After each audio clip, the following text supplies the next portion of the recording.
সুপ্রিয় দর্শক, আজ আমাদের মাঝে উপস্থিত রয়েছেন head of sales DBL ceramics লিমিটেডের মোহাম্মদ শহীদুজ্জামান রাজ। শুভ সকাল, কেমন আছেন? আমি খুবই ভালো আছি। আসসালামু আলাইকুম। আজকে এটিএন বাংলার দর্শক যারা এই অনুষ্ঠান দেশ এবং দেশের বাইরে থেকে দেখছেন, সবাইকে আমার শুভেচ্ছা জানাই এবং কৃতজ্ঞতা জানাই। জি, আমরা যতদূর জানি যে আপনার জীবনের স্বপ্ন ছিল ছোটবেলায় যে সাংবাদিক হবার, কিন্তু সেটা বাদ দিয়ে আপনি এখন যে সেক্টরে আছেন, বেশ ভালো সেক্টরে আছেন, ভালো কাজ করছেন। আজ আপনি দেশের অন্যতম শীর্ষ কর্পোরেট একজন পেশাজীবী। তো এই যে চাওয়াটা এবং এখনকার যে কর্পোরেট সেক্টরের যুক্ত হওয়াটা কতটুকু ভালো ছিল আপনার জন্য? কেমন ছিল জার্নিটা? এইটা অ্যাকচুয়ালি যদি বলি খুবই নাটকীয় একটা ব্যাপার। মানে আমি যখন স্টুডেন্ট লাইফে ইউনিভার্সিটিতে, ঢাকা ইউনিভার্সিটিতে পড়েছি, আমি থার্ড ইয়ারে যখন পড়ি, তখন আমি মেইন স্ট্রিম যে মিডিয়া যেগুলো আছে লাইক ভোরের কাগজ এবং প্রথম আলোর সাথে ইনভলভ ছিলাম।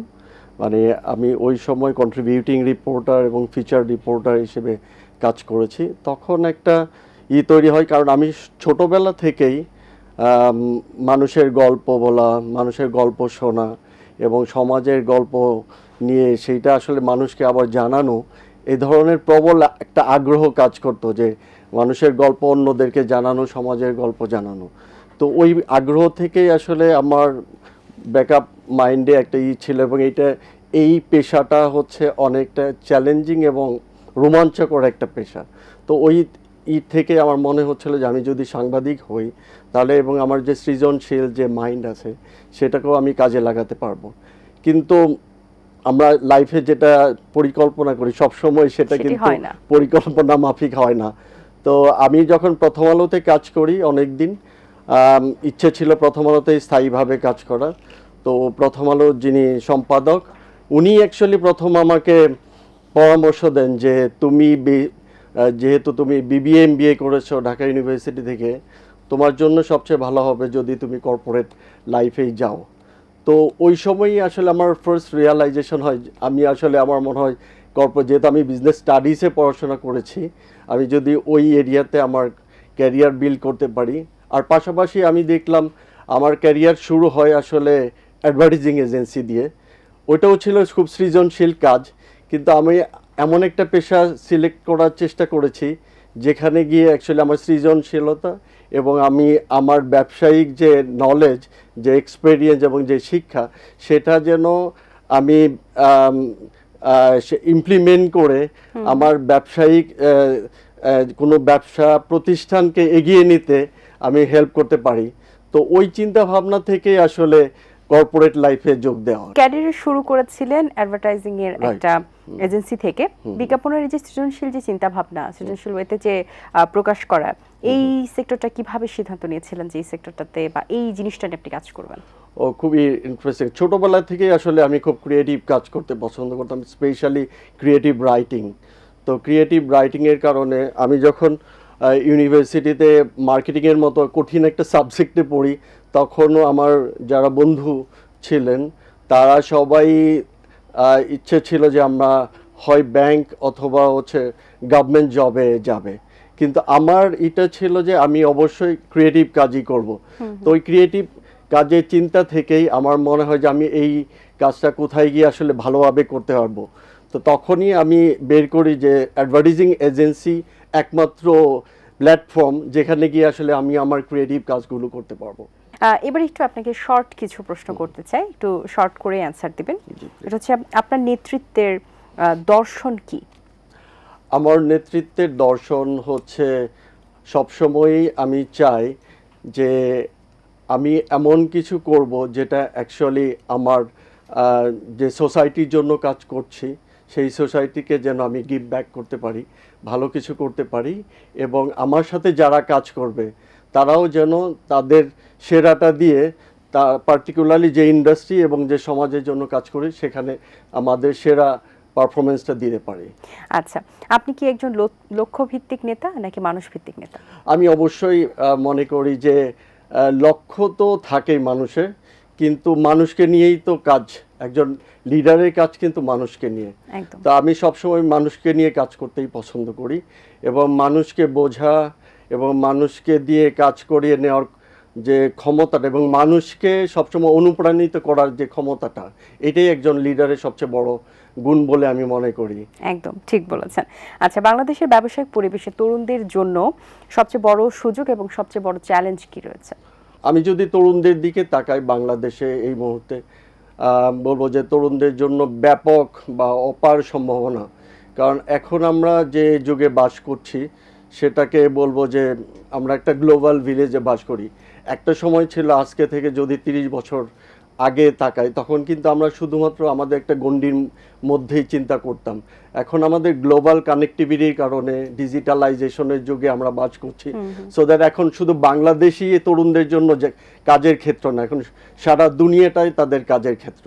তো এই সময় যারা নিজেদেরকে সবচেয়ে মনে করি যে তৈরি করতে পারবে এই সময়ের সাথে তাল মেলানোর জন্য, যেভাবে নিজেকে প্রিপেয়ার করা, তাদের স্কিলকে ডেভেলপ করা এবং পরিবর্তনের সাথে সাথে তাদেরকে মেনে নিয়ে সামনের দিকে এগিয়ে যাওয়া এবং সমস্যাটাকে অ্যাকচুয়ালি সমাধানের জন্য নিজেকে যত বেশি ভ্যালু অ্যাড করতে পারবে, তত বেশি আমার মনে হয় যে তারা দেশ এবং দেশের বাইরে প্রচুর ব্যবসা করুক বা তাদের পেশাগত জীবনে অনেক সম্ভাবনা রয়েছে আর কি।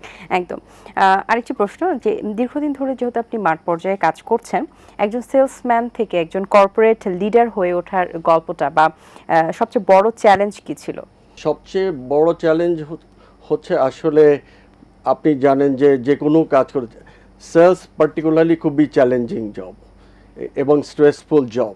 এখানে প্রতিদিনই challenge, everyday, every month, every year নতুন নতুন চ্যালেঞ্জ থাকে। তো সবচেয়ে বড় যেটা আমি মনে করি ধৈর্য ধরে লেগে থাকা। অনেক আমি সেলস প্রফেশনে দেখেছি যারা হয়তো একটা সময় গিভ আপ করে ফেলে, হয়তো কোনো কারণে তারা তাদের ডিজায়ার্ড সাকসেসটা পায়নি, তো তারা কিন্তু ওই কাজে তারা পিছিয়ে পড়ে এবং তারা সামনের দিকে আর আগানোর মেন্টালিটিটা কাজ করে না। তাই আমি মনে করি সবচেয়ে বড় যে ব্যাপারটা সেটা হচ্ছে যে লেগে থেকে খুবই সিনসিয়ারলি কাজ করা, পরিশ্রম করা এবং হচ্ছে মানুষের সাথে মিশে যদি মানুষকে শ্রদ্ধাশীল হয়ে কাজ করে সফলতা অবশ্যই আসবে। একদম, সেটাই বিশ্বাস করি আমি। সুন্দর কথা বলেছেন। এখনো কি মনে হয় আপনার মধ্যে সেই সাংবাদিকতা বা গল্প বলার মানুষটা বেঁচে আছে? খুবই সুন্দর প্রশ্ন করেছেন। আমি বিশ্বাস করি যে হ্যাঁ, এটা অবশ্যই আমার মধ্যে আছে। আমি আজ যেহেতু একটি কোম্পানির আপনি যেটা বললেন আমি সারা দেশের সেলসের হেড হিসেবে কাজ করছি। সারা দেশে আমাকে যেতে হয়। তো সেই ক্ষেত্রে যেটা হয় যে আমি যখন কোনো আমার কাস্টমারের সাথে কথা বলি বা আমার টিমের সাথে কথা বলি, আমি সবসময় চেষ্টা করি যে তাদের যে সমস্যাটা আছে সেই সমস্যাটা বের করার জন্য আমি যদি সাংবাদিক স্টাইলে প্রশ্ন করে আমি তাদের সমস্যাটা বের করে তাদেরকে সমাধান করার চেষ্টা করি। তো এইটা আমি মনে করি যে আমার কাজের হয়তো প্ল্যাটফর্মটা শুধু ভিন্ন, কিন্তু এখনো আমার মধ্যে ওই সত্তাটা আসলে বিরাজ করে। আচ্ছা, এবার সেলস নিয়ে একটু জানতে চাই। কি মনে হয় যে ভবিষ্যতে যদি সেলসের আরো আপডেট ভার্সন হয়, তাহলে সেটা কি প্রযুক্তি নির্ভর হবে, নাকি মানবিক যে সম্পর্কটা সেটা কোথাও না কোথাও থাকবে? সত্যি বলতে সেলস এমন একটা পেশা, এটা মানুষকে নিয়ে কাজ। সো আমরা হয়তো প্রোডাক্ট মাঝখানে একটা ব্রিজিংয়ের কাজ করি সেলসে যারা কাজ করি, বাট সত্যি বলতে মানুষের যে সম্পর্ক, মানবিক যে সম্পর্ক, যতই প্রযুক্তি আসুক, এখানে আমি মনে করি যে পারস্পরিক মানবিক সম্পর্কটাই সবচেয়ে বেশি গুরুত্ব পাবে। প্রযুক্তি অবশ্যই আছে, এই জন্যই আমি কিছুক্ষণ আগে বললাম যারা আজকে ক্যারিয়ারে সফল হতে চায় তাকে কিন্তু প্রযুক্তি নিয়েই মানুষের সাথে কাজটাকে আরও বেশি প্রোডাক্টিভ ওয়েতে করতে হবে। সো দ্যাট ওই লোকগুলোই সফল হবে যারা মানুষের খুব ক্লোজ আছে কিন্তু প্রযুক্তি নিয়ে কাজটাকে আরও সুন্দরভাবে ডেলিভারি করতে পারে। রাইট। আচ্ছা, বাংলাদেশের সিরামিক শিল্পের যে বর্তমান অবস্থা এবং ভবিষ্যৎ নিয়ে আপনি কি দেখছেন বা কি সম্ভাবনা রয়েছে? বাংলাদেশে আমি যেহেতু এই ইন্ডাস্ট্রিতে কাজ করি এবং আপনি জেনে থাকবেন আমি বিল্ডিং ম্যাটেরিয়ালস ইন্ডাস্ট্রিতে 20 বছরের বেশি কাজ করছি। সো আমার মতে সবচেয়ে সম্ভাবনাময় সেক্টর যদি বলি বাংলাদেশে, সেটা সিরামিক্স ইন্ডাস্ট্রি। এই মুহূর্তে সিরামিক্স ইন্ডাস্ট্রি 2 ডিজিটেরও বেশি গ্রোথ নিয়ে এগিয়ে যাচ্ছে, এবং এটা আমি বিশ্বাস করি আগামী 20 to 30 ইয়ার্স বাংলাদেশে সেই সম্ভাবনাটা আছে। আরেকটা ইন্টারেস্টিং জিনিস হচ্ছে, আপনি নিজেও আমার সাথে একমত হবেন, আপনি যখন গ্রামে যান বা যে কোনো মফস্বল শহরেও যান, দেখবেন যে মানুষের যে চিন্তা ভাবনা, মানুষের যে লাইফস্টাইলে ব্যাপক একটা পরিবর্তন আসছে। তো সেখানে আগে একটা সময় ছিল টিনের ঘর বা ছিল যেটাকে বলি আমরা সেমি পাকা ঘর। এখন কিন্তু সবাই একটা স্বপ্ন দেখে তার ঘরটাকে একটু সুন্দরভাবে সাজানোর জন্য। আর ওই জায়গাটাতেই অ্যাকচুয়ালি সিরামিক্স টাইলসের কাজ বা সিরামিক্সের কাজ। এই জন্য আমি বলবো যে বাংলাদেশে সম্ভাবনাটা তো অপার। সামনে এটাই আমাকে আরো বেশি আশার জায়গায় যে বাংলাদেশে সিরামিক্স ইন্ডাস্ট্রি অনেক দূর এগিয়ে যাবে। অবশ্যই। একজন গ্রাহক যখন কিনতে যান সিরামিক কিংবা টাইলস কেনার ক্ষেত্রে সবচেয়ে বেশি বা সবচেয়ে কোন ভুলটা বেশি করে থাকেন? অ্যাকচুয়ালি দেখেন, বাংলাদেশে যেহেতু সিরামিক্স টাইলস এটা একটা লাইফস্টাইল প্রোডাক্ট, এবং এখানে ডিজাইন এবং এইটার যে ফিচার্স এবং এটার যে ইউসেজ, এইটা সম্পর্কে যদিও বাংলাদেশে অনেক নতুন নতুন কোম্পানি এসছে, কিন্তু এই সচেতনতাটা কাস্টমার এন্ডে ওভাবে কিন্তু আগায় নেই, যেটা অ্যাকচুয়ালি আমি বলবো যে আমাদের প্রোডাক্ট নলেজ কাস্টমারদের মধ্যে ওইভাবে এখনও তৈরি হয় নাই। ভালো কোম্পানি যারা আছে তারা এই জায়গাটাতেই কাজ করছে যে কিভাবে একজন কাস্টমার তার বাড়ি হোক, তার কমার্শিয়াল স্পেস হোক, অথবা তার যে কোনো স্পেসের জন্য যখন সিরামিক্স টাইলস সিলেক্ট করবে, সিলেকশনটা প্রপার হয়। যাতে প্রপার না হওয়ার কারণে অনেক সময় হয় আপনি একটা ফ্লোরে হয়তো এন্টি স্লিপারি টাইলস দরকার, আপনি হয়তো স্লিপারি টাইলস নিয়ে নিচ্ছেন, অথবা যেখানে আপনি একটা ডিজাইন যেগুলো পলিশ টাইলস বা যেটা হচ্ছে যে টাইলসটা যেখানে হেভি ট্রাফিক, যেখানে ইউজ হওয়া উচিত ম্যাট টাইপের, সেখানে হয়তো আমরা গ্লসি টাইপের টাইলস ইউজ করে ফেলছি। কাস্টমাররা মেইনলি সিলেকশনের ক্ষেত্রে অনেক ভুল করে ফেলে, এবং টাইলস যেহেতু এমন একটা প্রোডাক্ট যেটা আপনি একবার বাসাতে ইউজ করার পরে সেটা হয়তো নেক্সট 10-20 ইয়ার্স পরে আবার চিন্তা করবেন এটা হয়তো আমি চেঞ্জ করব কিনা। সো ওই জায়গাটাতে আমার মনে হয় একটু কাজ করার ব্যাপার আছে। রাইট। এবং শেষ একটি প্রশ্ন আপনার কাছে, যে বর্তমানে আপনি একজন শীর্ষস্থানীয় সিরামিক টাইলস কোম্পানির হেড অফ সেলস হিসেবে যেহেতু আছেন, যেটা আমরা জানি, একজন সফল সেলস লিডারের সবচেয়ে বেশি গুরুত্ব কোন সেক্টরে থাকা উচিত এবং গুরুত্বপূর্ণ গুণ কি থাকা উচিত বলে আপনি মনে করেন? সবচেয়ে যেটা গুরুত্বপূর্ণ সেটা হচ্ছে খুব মনোযোগ দিয়ে শোনা।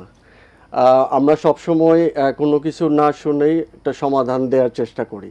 সো আমি মনে করি যে একজন ভালো লিডারের সবচেয়ে বড় গুণাবলী হওয়া উচিত একজন গুড লিসেনার হওয়া, এবং গুড লিসেনার হয়ে প্রবলেমটা শুনে আসলে ওই টিম মেম্বার বা ওই যে অর্গানাইজেশনে কাজ করছে ওই অর্গানাইজেশনের জন্য একটা বেটার সলিউশন নিয়ে আসা, যেটা কোম্পানিকে সামনের দিকে এগিয়ে নেবে।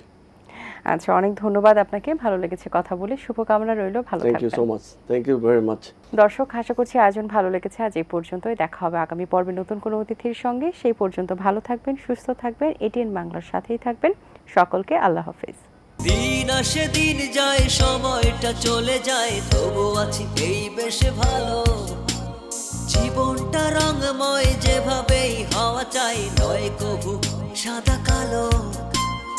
এই আশাতে স্বপ্ন ভাসে, সুখ হাসে চোখে মুখে, চায়ের চুমুক